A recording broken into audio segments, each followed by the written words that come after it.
ng gabi, nahuli na po ang lalaking pumatay sa mga kasama niya sa bahay gamit ang martilyo.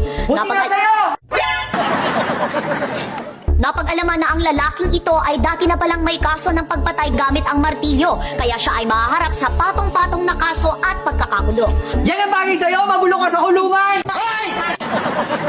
Ang lalaking ito ay di umano'y miyembro ng kinatatakutan na martilyo gang na sangkot sa holdapan ng mga jewelry stores sa mall. Dapat sa'yo, lethal injection eh!